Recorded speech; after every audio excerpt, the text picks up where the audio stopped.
जय हिंद। कैसे हैं आप? एक बार फिर आपके अपने चैनल गुरु गंगा में आपका हार्दिक स्वागत है।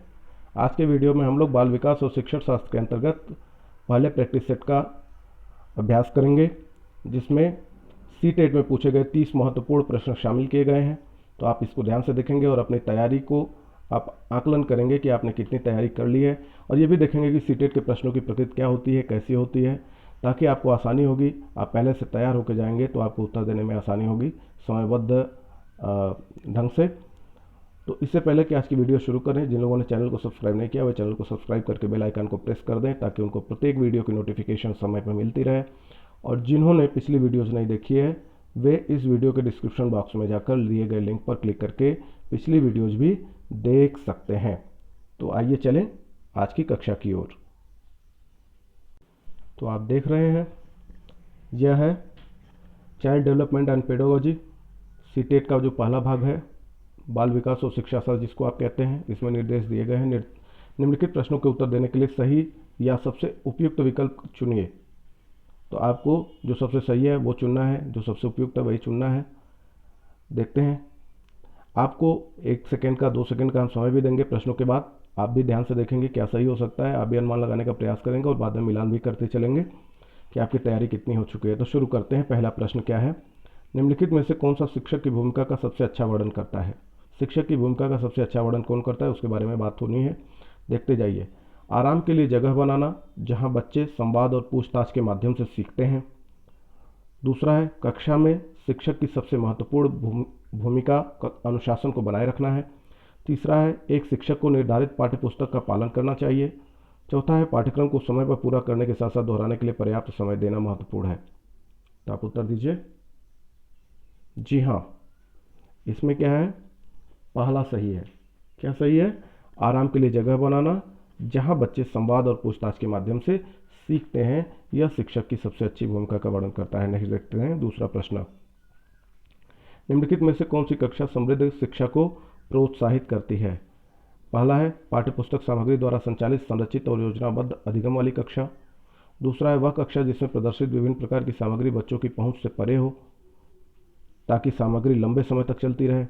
तो समृद्ध शिक्षा तो ये नहीं हो सकती है ना, पहली भी नहीं हो सकती, क्योंकि वो पाठ्यपुस्तक सामग्री द्वारा संचालित संरचित है। लेकिन हाँ, योजनाबद्ध अधिगम लिखा हुआ है तो शायद हो जाए। तीसरा देखते हैं, वह कक्षा जिसमें खुली गतिविधि कोने हों और विभिन्न प्रकार के बाल साहित्य खुली ताक यानी शेप में रखे हों, जो दिन के किसी भी समय प्राप्त की जा सके। यह कुछ ठीक है। चौथा देखते हैं, अलमारी में अच्छी तरह संगठित सामग्री वाली कक्षा, जहां सामग्री को सप्ताह में एक बार मुक्त खेल के लिए बाहर लाया जाता हो। तो एक बार लाया जाता हो तो ये भी ठीक नहीं है। सबसे अच्छा क्या है? जहां हर समय किसी भी समय बच्चा अपने लिए बाल साहित्य प्राप्त कर सकता है। तो तीसरा है, तीसरा जो है वह सही है। आगे देखते हैं तीसरा प्रश्न। निम्नलिखित में से कौन सा कक्षा में पाठ्यपुस्तकों की भूमिका का सबसे अच्छा वर्णन करता है? पहला है, वे संसाधन रहित संदर्भ में सबसे आवश्यक अधिगम संसाधन बनाते हैं। पाठ्यपुस्तक के बारे में बात हो रही है। दूसरा है, वे कक्षा में उपलब्ध संसाधन और संदर्भ सामग्री में से एक हैं। तीसरा है, वे एक राज्य या राष्ट्र में अधिगम में एकरूपता बनाए रखते हैं। चौथा है, वे अध्ययन के पाठ्यक्रम के बारे में शिक्षकों और माता पिता को मार्गदर्शन प्रदान करते हैं। तो क्या होगा सबसे सही? हाँ, दूसरा विकल्प सही है, वे कक्षा में उपलब्ध संसाधन और संदर्भ सामग्री में से एक है। अगला देखते हैं चौथा, राष्ट्रीय पाठचर्या फ्रेमवर्क 2005 ने अपनी समझ, खाली जगह लिखा हुआ यहाँ पे आपको भरना है, से प्राप्त की है। पहला संज्ञानात्मक सिद्धांत, दूसरा मानवतावाद, तीसरा व्यवहारवाद, चौथा रचनावाद। तो सही क्या है? किससे प्राप्त की है उन्होंने अपनी समझ फ्रेमवर्क 2005 ने? जी हाँ, रचनावाद।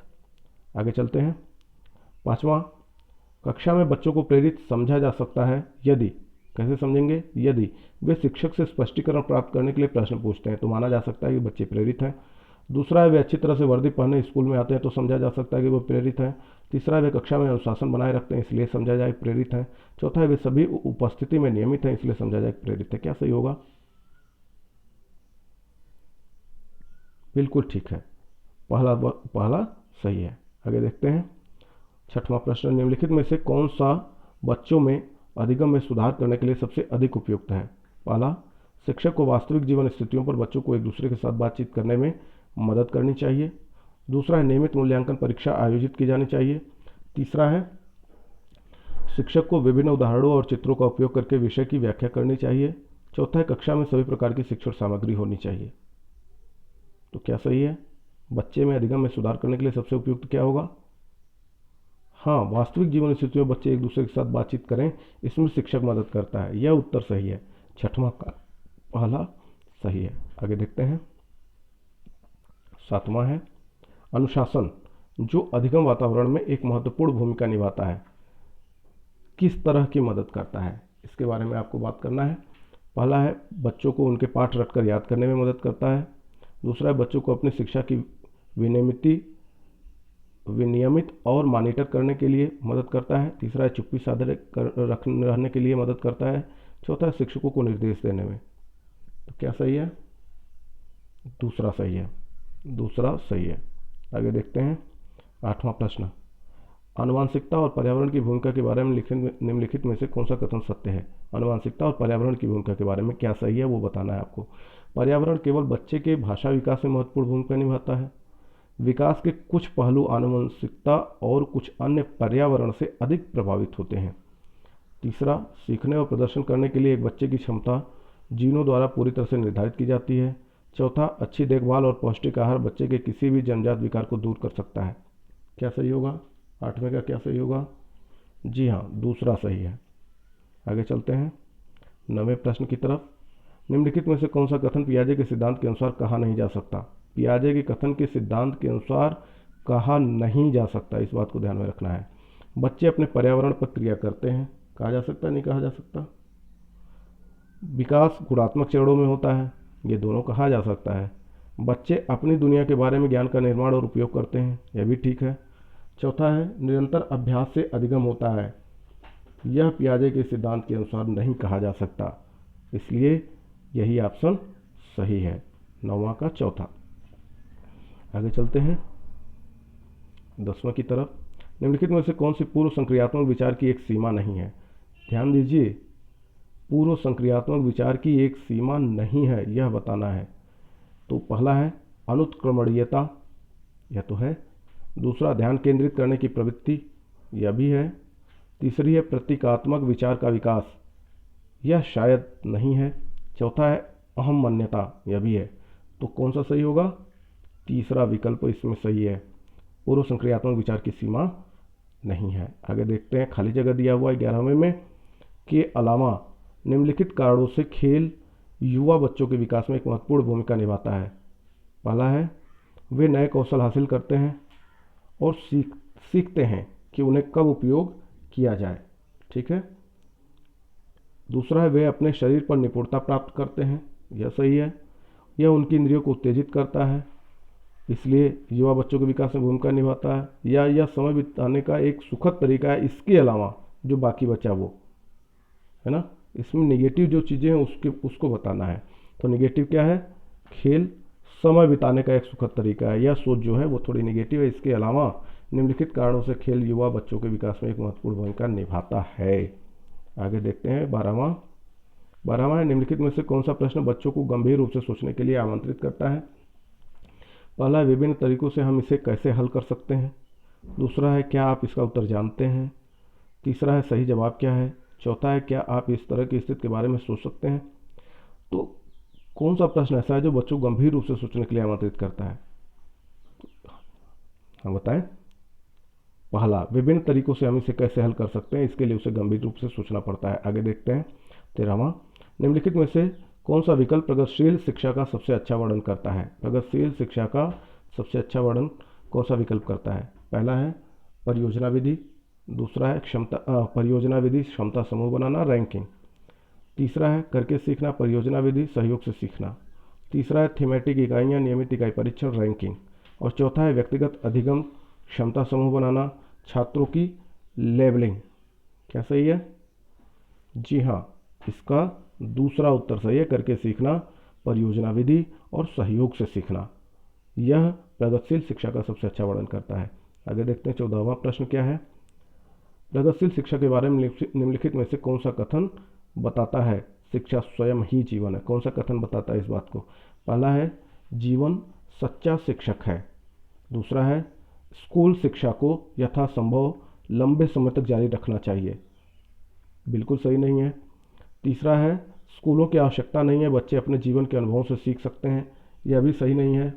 चौथा देखते हैं स्कूलों में शिक्षा सामाजिक और प्राकृतिक दुनिया को प्रतिबिंबित करे, तब शिक्षा क्या होगी, स्वयं ही जीवन हो जाएगी। प्रगतिशील शिक्षा के बारे में यह सही हो सकता है।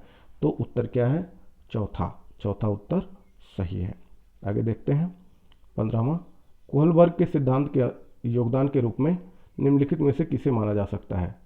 पहला, उनका विश्वास है कि बच्चे नैतिक दार्शनिक हैं। दूसरा, उनके सिद्धांत ने संज्ञानात्मक परिपक्वता और नैतिक परिपक्वता के बीच एक सहयोग का समर्थन किया है। तीसरा, इस सिद्धांत में विस्तृत परीक्षण प्रक्रियाएं हैं। चौथा, यह नैतिक तर्क और कार्रवाई के बीच एक स्पष्ट संबंध स्थापित करता है। क्या होगा इसका उत्तर, इसका उत्तर दूसरा सही है। क्या सही है, दूसरा सही है। आगे देखते हैं 16वां, निकटवर्ती विकास का क्षेत्र संदर्भित करता है। पहला, उस सीखने के बिंदु को जब सहयोग वापस लिया जा सकता है। दूसरा, उस चरण को जब अधिकतम विकास संभव है। तीसरा, उस विकासात्मक चरण को जब बच्चा सीखने की पूरी जिम्मेदारी लेता है। और चौथा, एक संदर्भ को जिसमें बच्चे सहयोग के सही स्तर के साथ कोई कार्य लगभग स्वयं कर सकते हैं। तो बताएं। जी हाँ, 16 का चौथा सही है। आगे देखते हैं 17वां प्रश्न है, एक उभयलिंगी व्यक्तित्व। पहला उत्तर है, क्या होता है उसके बारे में बात करना है। समाज में प्रचलित रूढ़िवादी लिंग भूमिकाओं का पालन करता है, नहीं। दूसरा, स्त्री लक्षणों वाले पुरुषों को संदर्भित करता है, नहीं। तीसरा है में, मतलब एक उभयलिंगी व्यक्तित्व में आमतौर पर माने गए मर्दाना और स्त्री गुणों का समायोजन होता है, यह हो सकता है सही। चौथा है एक उभयलिंगी व्यक्तित्व में दृढ़ और अहंकारी होने की आदत है, जी नहीं। तीसरा विकल्प इसमें सबसे उत्तम विकल्प है। आगे चलते हैं 18वां, बच्चे खाली जगह है को छोड़कर अन्य सभी के द्वारा लिंग भूमिकाएं ग्रहण करते हैं। पहला है ट्यूशन, दूसरा है मीडिया, तीसरा है समाजीकरण, चौथा है संस्कृति। क्या सही है, जी हाँ, 18वां का पहला सही है। आगे देखते हैं, मानकीकृत परीक्षणों की आलोचनाओं में से एक यह है कि पहला, वे बच्चे की क्षमता की स्पष्ट तस्वीर नहीं देते हैं, गलत बात है। दूसरा, वे मुख्य रूप से मुख्यधारा की संस्कृति का प्रतिनिधित्व करते हैं और इसीलिए पक्षपाती हैं। हाँ, मानकीकृत परीक्षण तो शायद ये सही हो सकता है। तीसरा देखते हैं, तीसरा है उनकी भाषा को समझना मुश्किल है, जरूरी नहीं है। चौथा, परीक्षण बड़ी आबादी पर लागू नहीं किए जा सकते हैं, यह भी ठीक नहीं है। मानकीकृत परीक्षण तो सब पे लागू हो सकता है, बड़ी आबादी पे भी। तो 19वां का क्या सही है, 19वां का दूसरा सही है। आगे देखते हैं 20वां, एकाधिक बुद्धिमानी का सिद्धांत कहता है कि पहला, प्रभावी अध्यापन के द्वारा बुद्धि बढ़ाई जा सकती है। दूसरा, बुद्धि तेजी से बढ़ाई जा सकती है। तीसरा, बुद्धि कई प्रकार की हो सकती है। और चौथा, पेपर पेंसिल परीक्षण सहायक नहीं है। क्या सही होगा, आप देखेंगे तो प्रश्न में ही इसका क्लू छुपा हुआ है। एकाधिक, एक से अधिक, मतलब बुद्धि कई प्रकार की है ना, तो ये तीसरा उत्तर सही है। आप ध्यान से देखते जाएं। आगे चलते हैं 21वां प्रश्न, शिक्षक सीखने के लिए मूल्यांकन और सीखने के मूल्यांकन दोनों का उपयोग कर सकते हैं। शिक्षक सीखने के लिए मूल्यांकन और सीखने के मूल्यांकन दोनों का उपयोग कर सकते हैं। पहला, बच्चों की प्रगति की निगरानी करने और उनके सीखने के अंतराल को भरने के लिए उचित लक्ष्य निर्धारित करने में। दूसरा है बच्चों की प्रगति और उपलब्ध स्तर को जानने में। तीसरा है बच्चे के सीखने की ज़रूरतों को जानने में और तदनुसार शिक्षक रणनीति का चयन करने में। और चौथा है आवधिक अंतरालों पर बच्चे के प्रदर्शन का आकलन करने और उसके प्रदर्शन को प्रमाणित करने में। क्या सही होगा, क्या सही होगा, जी हाँ, दूसरा सही है, बच्चों की प्रगति और उपलब्धि स्तर को जानने में। आगे देखते हैं 22वां क्या है, निम्नलिखित में से कौन सा सतत और व्यापक मूल्यांकन से संबंधित नहीं है। आपको ये बताना है कौन सा संबंधित नहीं है, ये ध्यान देना है। कई बार आप कंफ्यूज हो जाते हैं जल्दबाजी के चक्कर में, तो निगेटिव जो है उसको बताना है। पहला, यह बच्चों को धीमे, खराब या बुद्धिमान के रूप में चिन्हित करने में उपयोगी होता है, सतत और व्यापक मूल्यांकन। दूसरा है इसे भारत के शिक्षा के अधिकार अधिनियम द्वारा अनिवार्य किया गया है। तीसरा है यह शिक्षण अधिगम प्रक्रिया का एक अभिन्न अंग है। चौथा, यह विभिन्न शिक्षा क्षेत्रों में बच्चे की उपलब्धि पर केंद्रित है। आप देख रहे होंगे निगेटिव बताना है, जबकि इसमें से जो 3 हैं, लास्ट वाले 3 वो पॉजिटिव हैं। तो इसका मतलब पहला जो है उत्तर वह इस प्रश्न के लिए सही है। आगे चलते हैं 23वें की तरफ। बच्चों में प्रतिभाशालीता, खाली जगह है, के कारण हो सकती है। बच्चों में प्रतिभाशालीता किसके कारण हो सकती है वो बताना है। पहला है एक अनुशासित दिनचर्या के कारण हो सकती है। दूसरा आनुवांशिकता और वातावरण के बीच एक अंतःक्रिया के द्वारा हो सकती है। तीसरा एक संसाधन समृद्ध वातावरण के कारण हो सकती है। और चौथा एक सफल माता पिता के द्वारा हो सकती है। क्या बच्चों में प्रभावशीलता माता पिता के कारण हो सकती है या आनुवांशिकता और वातावरण के बीच एक अंतःक्रिया के द्वारा हो सकती है? अनुशासित दिनचर्या किससे हो सकती है आप बताएं। जी हाँ, सबसे महत्वपूर्ण यही है, आनुवांशिकता और वातावरण के बीच एक अंतःक्रिया हो तो उसके कारण बच्चों में प्रतिभाशीलता आ सकती है, आती है। आगे देखते हैं 24वां क्या होगा। 24वां है सामाजिक आर्थिक रूप से वंचित पृष्ठभूमि से आने वाले बच्चों को कक्षा के माहौल की आवश्यकता होती है जो पहला बच्चों को उनकी क्षमताओं के आधार पर वर्गीकृत करता है। दूसरा उन्हें अच्छा व्यवहार सिखाता है।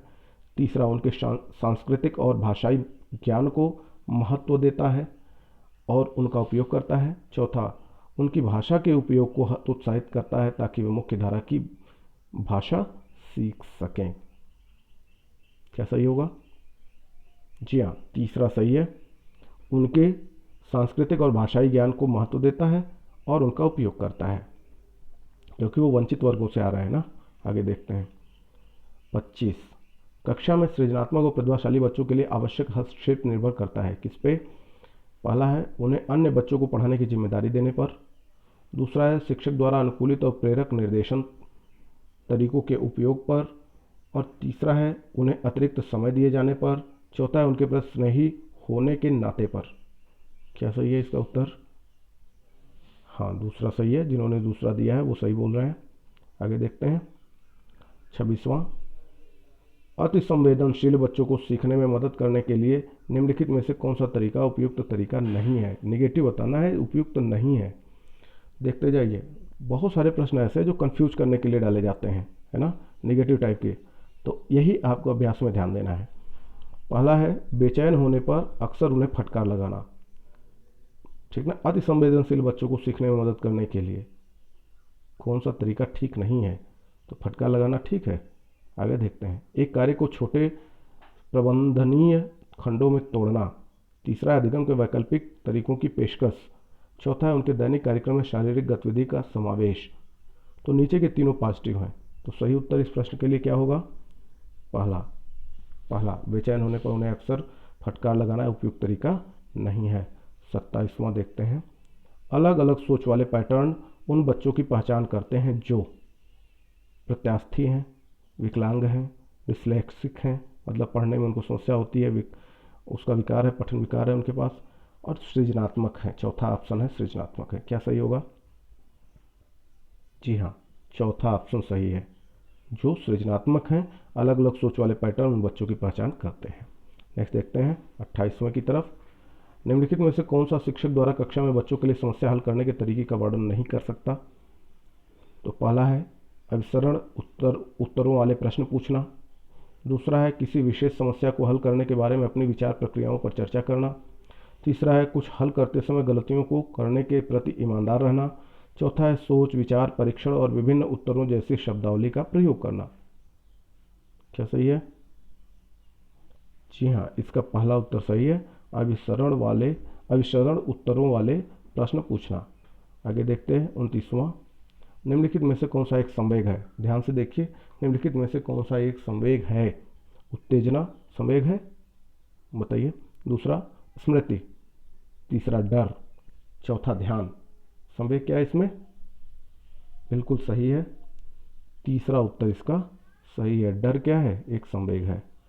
और आज का अंतिम प्रश्न, एक 3 साल का बच्चा बताता है कि दूध बूथ पर एक मशीन द्वारा दूध का उत्पादन होता है। दूध बूथ जहाँ पर आप सिक्का डालते हैं तो दूध की पैकेट बाहर आती है, तो वहाँ पर एक मशीन द्वारा दूध का उत्पादन होता है। एक बच्चा 3 साल का बच्चा बता रहा है, निम्नलिखित में से कौन सा बच्चे की समझ का सबसे अच्छा स्पष्टीकरण प्रदान करता है? पहला, बच्चे का परिवार बच्चे को प्रेरक वातावरण प्रदान नहीं करता, इसलिए बच्चा ऐसा कहता है। बच्चे को दुनिया का बहुत सीमित अनावरण या ज्ञान है, इसलिए बच्चा ऐसा कहता है। तीसरा, बच्चे का जवाब दूध बूथ से दूध खरीदने के अपने अनुभव पर आधारित है, अनुभव से उसने देखा है, क्या सही है? या चौथा, बच्चे ने गायों को कभी नहीं देखा, ये सही है, क्या सही है? जी हाँ, तीसरा विकल्प इसका सही है। बच्चे का जवाब दूध बूथ से दूध खरीदने के अपने अनुभव पर आधारित है।